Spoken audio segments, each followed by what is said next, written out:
So, hello everyone, myself Pragati and you guys are watching Exam World. I'll be teaching you history and this is your demo lecture 2. मैं आपको history पढ़ाने वाली हूँ और ये आपका डेमो लेक्चर सेकंड है. एंशिएंट वाला ऑलरेडी हम अपलोड कर चुके हैं, आप जाके देख सकते हैं. और दिस इज मिडिवल हिस्ट्री का part. So let's dig into it. So here we are talking about slave dynasty.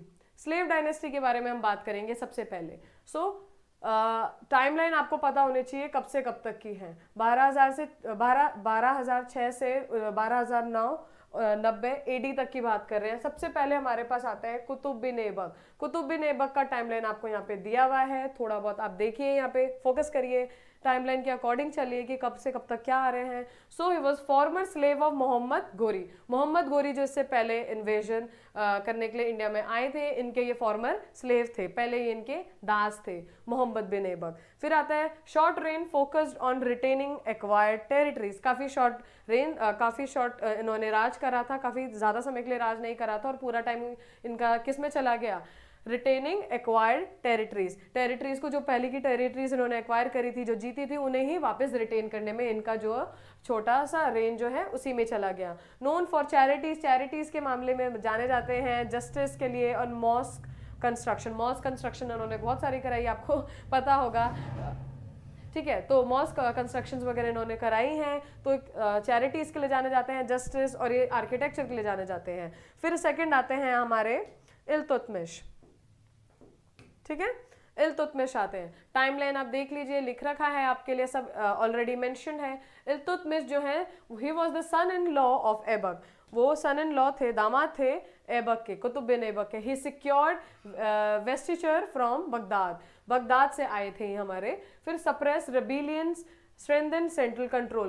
उन्होंने रेबेलियंस जितने भी हो रहे थे, जितने भी दंगा फसाद या फिर रेबल करने की, विद्रोह करने की कोशिश, जब ऐबक के बाद, ऐबक के जाने के बाद, आपको पता है जब सेंट्रल अथॉरिटी कोई भी चली जाती है तो उसके बाद हमने देखा है जितना भी पॉलिटिकल हिस्ट्री में एक वॉइड बन जाता है. उस वॉइड को भरने के लिए रेबेलियंस आते हैं. धीरे धीरे करके जो है छोटे छोटे जो चीफ टेन्स हैं या फिर आप राजा बोलो, तो वो रेबेल करेंगे. और इनको इन्होंने इल्तुतमिश ने रेबेलियंस को सप्रेस करा अपने टाइम में. And he strengthen this central control. Central control जो है उसको और भी स्ट्रॉन्ग बनाया. फिर third point, introduce iqtadari system. अब आपके पास क्वेश्चन आ जाएगा कि who introduce iqtadari system for the first time. Who introduce iqtadari system? Iltutmish introduce the iqtadari system for the first time, पहली बार. तो ही ऑर्गेनाइज हिज आर्मी और करेंसी बनाई इन्होंने और अपनी आर्मी को ऑर्गेनाइज करा है. He declared Delhi as the capital and linked north India. Delhi को इन्होंने कैपिटल डिक्लेयर करा और नॉर्थ इंडिया से लिंक करा. फिर आती है हमारी तीसरी, Razia Sultan.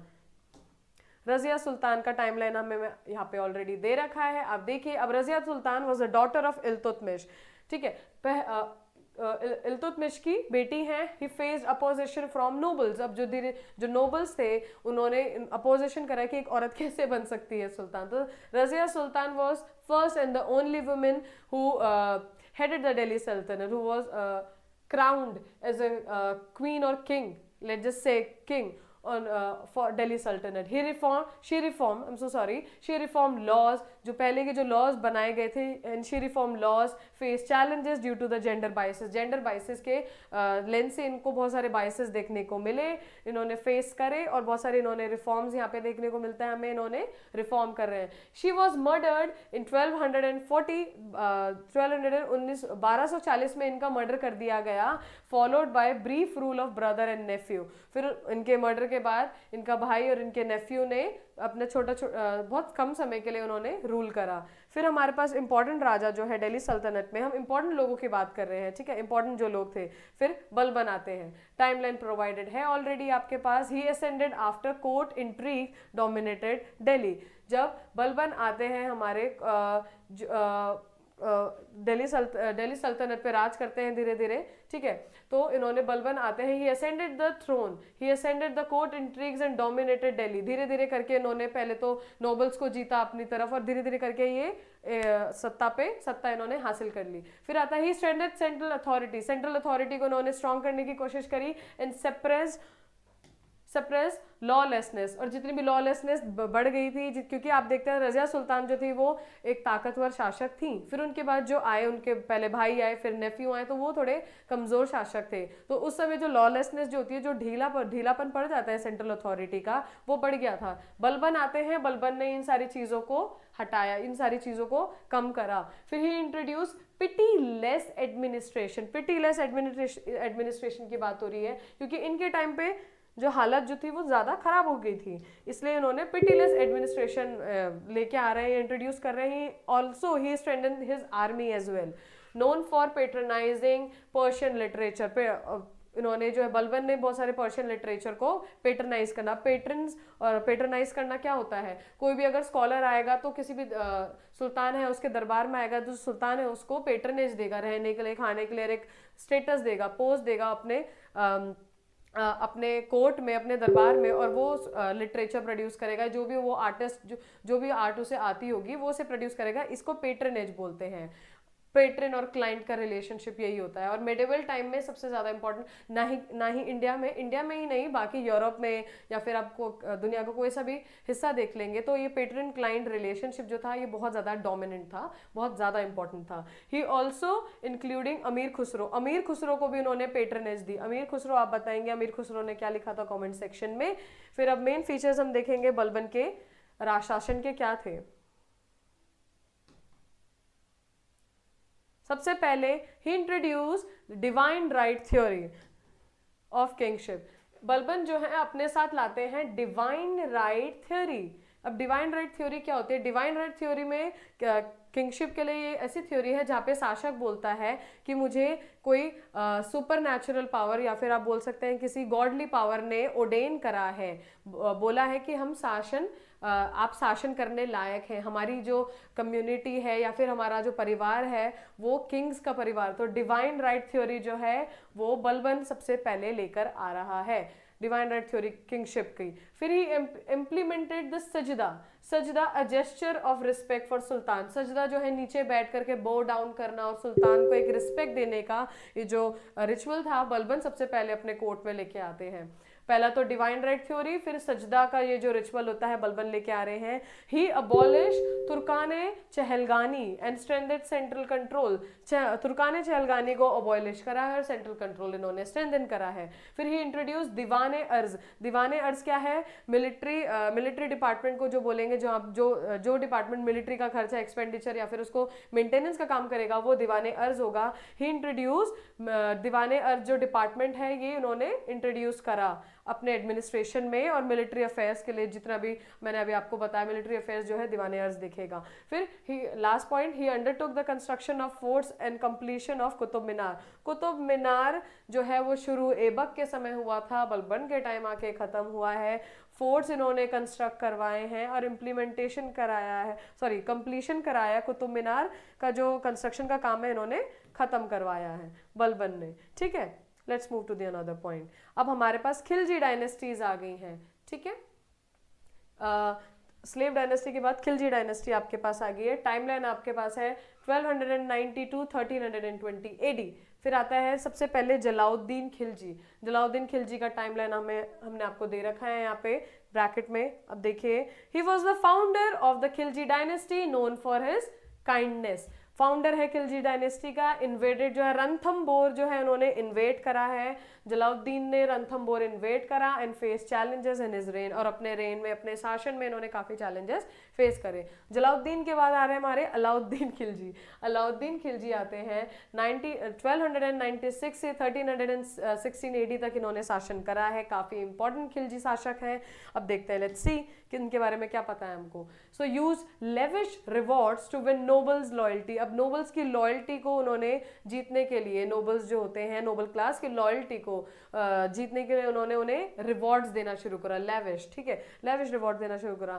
Faced and quelled rebellions with ruthlessness. Rebellions जितने भी शुरू, क्योंकि जलाउद्दीन जो थे इनके चाचा थे और उनको उन्होंने मार करके ये गद्दी पे बैठे हैं। और जितना भी पॉलिटिकल वॉइड है, जो मैंने आपको अभी थोड़ी देर पहले, कुछ मिनट्स पहले बताया, पॉलिटिकल वॉइड क्रिएट हो जाता है एक शासक के मरने के बाद। एक पॉलिटिकल वॉइड बनना शुरू हो जाता है। जितने भी रिबेलियंस थे, जितने भी इश्यूज क्रिएट हो रहे थे इनके ज़माने में, इनके रेन में, उन्होंने बहुत रूथलेसली उसको सप्रेस करा अलाउद्दीन खिलजी ने। And he expanded the empire, he expanded his empire. Jalaluddin Khilji ने इनको मिला, अपने एम्पायर को इन्होंने एक्सपैंड करा, प्रोवाइडेड एडमिनिस्ट्रेटिव कोहेजन, और एडमिनिस्ट्रेटिव जो अपरेटस है एडमिनिस्ट्रेशन को इन्होंने काफ़ी हद तक सुधारा और चेंज करा। He innovated in market control, economic aspect में हम देखें तो मार्केट कंट्रोल में इनोवेशन और नई नई चीज़ें लेके आ रहे हैं, टैक्सेशन में लेके आ रहे हैं, और शरीयत से रिलेटेड जितने भी इश्यूज हैं उसमें वो नई चीज़ें इंट्रोड्यूस करने की कोशिश करी अलाउद्दीन खिलजी में। अब मेन फीचर्स क्या है अलाउद्दीन के शासन के? So he created an empire spanning a significant portion of India. India का काफ़ी पोर्शन में इन्होंने अपना एम्पायर पहली बात फैलाया। इंट्रोड्यूस मार्केट रेगुलेशंस जो हैं, ड्यूटीज, टैक्सेस इन्होंने लगानी शुरू करी, और टैक्सेशन में रिफॉर्म अलाउद्दीन खिलजी लेके आ रहे हैं। Establish direct relations with pageants के साथ डायरेक्ट रिलेशंस इन्होंने मेंटेन करे, क्योंकि बिचौलिया ने इन्हें जैसे जैसे आप देखते हैं कि बिचौलिया जो है वो नोचना शुरू कर देते हैं, ये पेजेंट्स या फिर जितने भी रेवेन्यू कलेक्टिंग के समय जो बिचौलिया जो होते हैं ये अपने फायदे के लिए नोचना शुरू कर देंगे पेजेंट्स को। तो डायरेक्टली इन्होंने रिलेशन स्टैब्लिश करने की कोशिश करी अलाउद्दीन खिलजी ने पेजेंट्स के साथ। Build an efficient spy system. अब इस जमाने में स्पाई सिस्टम बहुत इंपॉर्टेंट है, क्योंकि इंटरनेट व्हाट्सएप नहीं है हमारे पास जानने के लिए कहाँ क्या चल रहा है। तो स्पाई सिस्टम इन्होंने एक अच्छा एफिशिएंट स्पाई सिस्टम स्टैब्लिश करवाया अलाउद्दीन खिलजी ने। मोहम्मद बिन तुगलक, अब हम मोहम्मद बिन तुगलक की बात कर रहे हैं, ठीक है, तुगलक डायनेस्टी के बारे में बात कर रहे हैं अब, ठीक है। तो सबसे पहले आ जाएंगे तुम्हारे मोहम्मद बिन तुगलक। सो इनके अटेम्प्टेड रिफॉर्म्स, इनका timeline 1320 to 1351, he attempted many reforms. अब देखिए, सो tried to introduce administrative and economic reforms, administrative और इकोनॉमिक रिफॉर्म्स लाने की मोहम्मद बिन तुगलक ने पूरी कोशिश करी, ठीक है। Transferred capital to Devagiri but later abandon the plan, उन्होंने सोचा कि मैं अपनी देवगिरी में कैपिटल जो है वो शिफ्ट करूंगा, बट बाद में जाके प्लान को इन्होंने ड्रॉप कर दिया, ठीक है। Introduce token currency Mohammad bin Tughlaq लेके आ रहे हैं, which led to economic issues, और इसकी वजह से बहुत सारे इकोनॉमिक इश्यूज देखने को मिलते हैं, ठीक है। फिर आता है तुम्हारा फेल्ड एक्सपेरिमेंट्स, इनके क्या क्या आए हैं। Failed experiments, unsuccessful expedition to Khurasan and Khurachil, ठीक है, क्योंकि उस जमाने में एक्सपेडिशन करने में बहुत ज़्यादा आप देखेंगे मटेरियल एक्सपेंसेस लगते हैं, पैसा लगता है।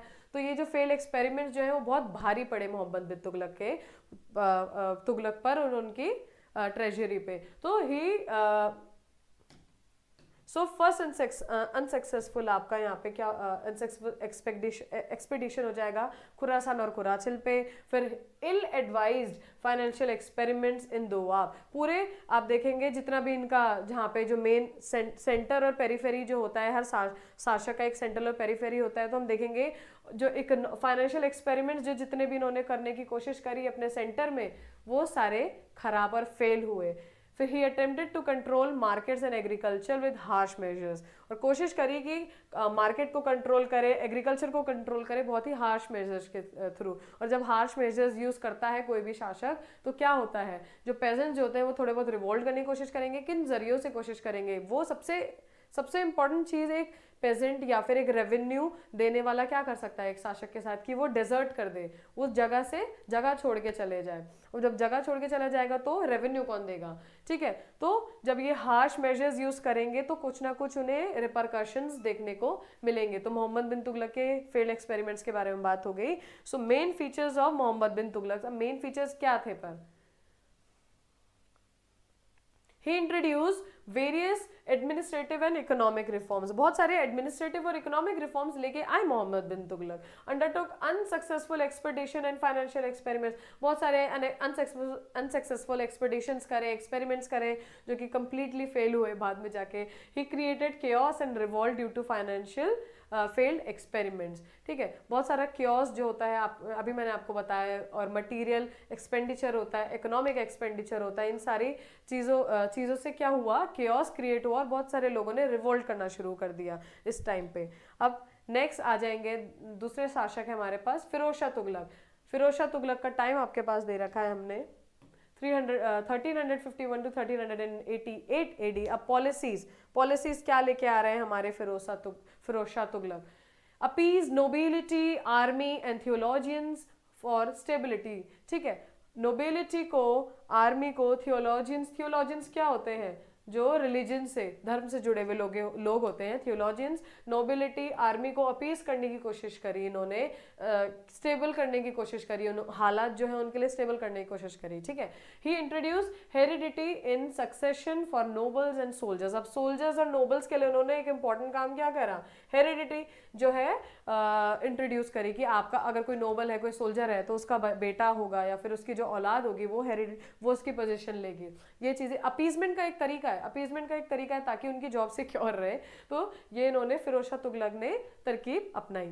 फिर he implemented new taxes based on Quranic principles पे बेस्ड, जो कि नए टैक्सेस जो है इन्होंने इंट्रोड्यूस करने की कोशिश करी। कंसेशंस एंड रिफॉर्म्स, अब क्या क्या चीज़ें लेके आए हैं, कंसेशन क्या क्या दिए, रिफॉर्म्स क्या क्या लेके आए। सो ही परसिक्यूटेड हेरिटिकल मुस्लिम सेक्ट्स, बैन अन इस्लामिक प्रैक्टिसेस, जितने भी अन इस्लामिक प्रैक्टिसेस है बैन करी, जितने भी हेरिटिक मुस्लिम्स हैं उनको मारा। परसिक्यूट करना यानी कि मार देना। ठीक है, किलिंग समबडी। दूसरा, he build many hospitals, promoted agriculture को प्रमोट करा, बहुत सारे हॉस्पिटल्स लेके आए हैं। ठीक है, just give me a sec. And he repaired canals भी इन्होंने फिरोज शाह तुगलक ने रिपेयर करे हैं। दिल्ली में स्टेडियम है फिरोज शाह कोटला भी इन्हीं के ऊपर, इनके नाम पे बना है। ही establish Diwan Khairat for the marriage of poor girls. Diwan Khairat खोला है इन्होंने ताकि गरीब लड़कियों की शादियां हो पाए। तो ये सारे कंसेशन रिफॉर्म्स लोगों के लिए लेके आ रहे हैं। ह्यूमैनिटेरियन मेजर्स क्या लेके आए हैं फिरोज शाह तुगलक? क्या क्या करा है? He banned inhuman punishment, set up hospitals. जितने भी इनह्यूमन पनिशमेंट्स दी जाती थी, जो कि इनह्यूमन होती थी, बहुत दर्दनाक होगी, तो पनिशमेंट्स को बैन करा। बहुत सारे हॉस्पिटल्स बनवाए फिरोज शाह तुगलक ने। दूसरी चीज़ें, collected unemployed persons list and provided dowries. जितने भी अनएम्प्लॉयड लोगों की लिस्ट बनवाई और उनकी अगर बेटियां होंगी, बेटियों की शादी कराने के लिए डाउरीज भी देनी इन्होंने प्रोवाइड करवानी शुरू कर दी। Gathered slaves for military and artisan purposes, और जो है इन्होंने दास इकट्ठे करे लोगों के लिए, मिलिट्री और आर्टिजन पर्पसेस के लिए। ठीक है, अपने लिए, लोगों के लिए, जिसके लिए भी। ठीक है, and now what is the conclusion? Firoz Shah's reign marked by stability, concession and reforms. Achievements included economic policies, infrastructure development and humanitarian measures. अब फिरोज शाह तुगलक जो है वो स्टेबिलिटी लेके आए अपने साथ, कंसेशंस, रिफॉर्म्स लेके आए। अगर आप अचीवमेंट्स की बात करें, इकोनॉमिक पॉलिसीज लेके आ रहे हैं, वो इंफ्रास्ट्रक्चर डेवलपमेंट करने के और ह्यूमैनिटेरियन मेजर्स साथ में लेके आ रहे हैं। So this is it guys, and this was our second lecture on medieval history. हमारा डेमो लेक्चर का सेकेंड लेक्चर है ये मिडिवल हिस्ट्री पे। Thank you so much for watching us. Please give us your comment. Thank you so much.